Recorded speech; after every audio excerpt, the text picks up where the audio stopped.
Wildfires are common in Canada's western provinces, but this year the eastern provinces and parts of Ontario are also reeling from out of controlled wildfires, sending plumes across much of New York and forcing authorities to issue air quality alerts on Wednesday. Smoke from hundreds of wildfires burning in eastern Canada wafted south, casting a yellow to orange pallor over the skyline of New York and other big cities. People were seen walking and bicycling through New York City's Times Square under an orange sky and were instructed to limit time outdoors, while those with respiratory issues were advised to consider wearing a mask.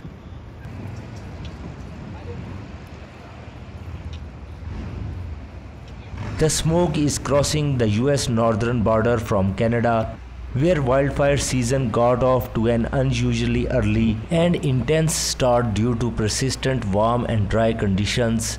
Canada is on track for its worst ever wildfire season.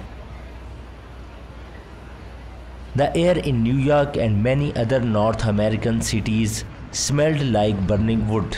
In many places, the early morning sun appeared as a small glowing orange disk. New York City's skyscrapers, which can be seen from miles away on a clear day, were rendered nearly invisible. New York authorities urged millions of residents to limit their time outdoors. We had dangerously high levels of wildfire smoke from thousands of miles away, from the gloom over Yankee Stadium to the smoky haze obscuring our skyline. We could see it, we could smell it, and we felt it. And it was alarming and concerning. Last night at 10 p.m., the air quality index hit 218, a very unhealthy level. On the levels of health concern, it really sent shockwaves throughout the entire city and this region. And this morning at 7 a.m., the air quality index was 174 in the Bronx and will remain around that level for at least another day. But this is an unprecedented event in our city, and New Yorkers must take precaution. The New York State Department of Environmental Conservation has issued an air quality health advisory for all 5 boroughs. We recommend vulnerable New Yorkers stay inside, and all New Yorkers should limit outdoor activity to the greatest extent possible. This is not the day to train for a marathon or to do an outside event with your children. Stay inside, close windows and doors, and use air purifiers if you have them. If you are an older or have heart or breathing problems or an older adult, you should remain inside. And if you must go outdoors, wear high-quality masks such as a K95. Our students are in school today, but the chancellor has canceled all outside events as an abundance of caution. These recommendations may change. This is a moving situation, and we will keep New Yorkers informed on any changes based on updated air quality conditions. And so the air quality significantly diminished, rapidly deteriorated late yesterday. As a result, New York State Department of Environmental Conservation issued an air quality health advisory, which will be extended at least until midnight tonight. We expect this to be a multiple-day event, so we expect that advisory to remain in place for the next few days. Again, it is notoriously difficult to forecast smoke in these types of events. As the mayor said, wildfires are growing, increasingly more common around the world due to increased temperatures and drought. We've seen this happen in Brazil, in Indonesia, in California, now in Canada. Canada has 9% of the world's forests. And this year's fire season has actually occurred early in Canada. The intensity as well as the number of fires is far higher than usual. At the agency, we do have what we call all hazard plans. So there are still things that we can modify and use for these types of events. But I think the point still stands that there is work that needs to be done to deal with these specific types of issues going forward, just like we would with winter weather, with extreme rainfall, with hurricanes, and other types of weather events. Times Square was draped in a thick yellow haze on Wednesday, a marked contrast from the day before Tuesday, and city pedestrians donned face masks in numbers that recalled the worst days of the coronavirus pandemic. New York residents expressed mixed reactions to dull grey pallor cast over the city skyline as smoke from hundreds of Canadian wildfires wafted south.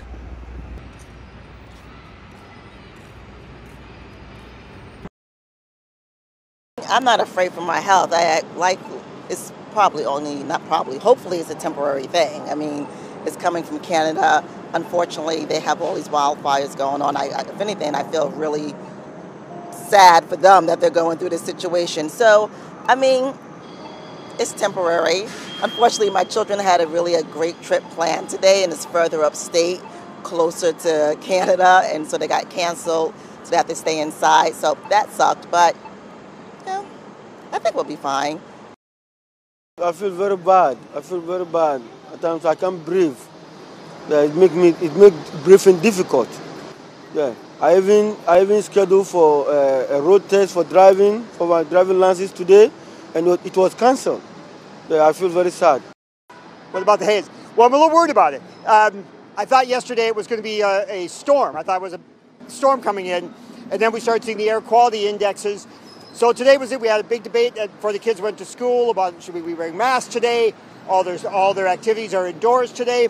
So on the one hand, I'm glad it should be temporary, but a little worried about what they're breathing up today. I wear the mask because I hear about the smoke is coming from Canada, and they say it's very dangerous. So that's why I started using again. I make sure I stay indoors. Most of the times, I make sure I stay indoors. Yeah, I make sure I stay indoors. I don't come outside often. Like today, I'm not going to go to the park. I usually go to the park every morning. I'm not, stay home. And now I have to go because I go to my doctor, but otherwise I stay home. I did mean to wear a mask today, and then I've gotten out of the habit, so I forgot to do it. But mostly staying inside. And again, the kids are all their activities are indoors now today. When I came outside yesterday, so I could barely see without these things, and I didn't have them on. And I said to my children, I'm like, is it me, or is it really foggy out here? Because it was that bad that I thought my eyesight was something wrong with my eyes. They're like, no, it's foggy out. So it's actually better today than it was yesterday. Canada's wildfires also cast a smoky haze over Washington, D.C. The National Mall, a popular tourist destination in the U.S. capital, appeared less crowded than usual, and the city was issued an air quality warning, according to the National Weather Service. Iconic landmarks like the Lincoln Memorial and the imposing U.S. Capitol building were shrouded by a filter of smoke and haze. I have a lot of concerns. Even in Chicago, we get our daily unhealthy air announcements, and every day it's extended another day. It doesn't seem to be there doesn't seem to be any improvement in the horizon. I'm not sure what you do between countries, but it's a serious issue. You can't exercise outside. People with asthma and respiratory disease can't stay outside for long. What do you do about it when another country is responsible for your pollution? Not so much. I mean, if I was concerned about anything, my son lives in Salt Spring Island in British Columbia. I'm more worried about him, but I'm a Chicago street photographer, so I'm out every day no matter what. And it'd be nice if it wasn't happening, but... New York University's School of Global Public Health, clinical professor and environmental and occupational health specialist Jack urged residents to limit their time outdoors, warning the fine particulates in the atmosphere could make breathing difficult and pose health risks. I've been advising people where possible, stay inside. Even though the air outside will ultimately find its way inside, the levels will be reduced. Also, this is not the time to be playing tennis or jogging or getting ready for a marathon. Go easy on your lungs. Don't do anything that requires deep, heavy breathing. Maybe better to walk versus bicycle if you can, just to keep things light. I don't care for masks, cotton masks we've seen in COVID. These are very popular. Yes, they do something, but the ideal mask is the N95, which is a respirator. It can catch these small particles, and it needs to be tightly fitted around your nose and face and chin. Otherwise, it won't work. So I've seen many people wearing N95s, especially the last few days. They're back, but I see big gaps on either side, and they're half on, half off. So it's really important to wear them properly. So the air quality index that everybody is quoting is comprised of some priority pollutants that EPA has been regulating for years.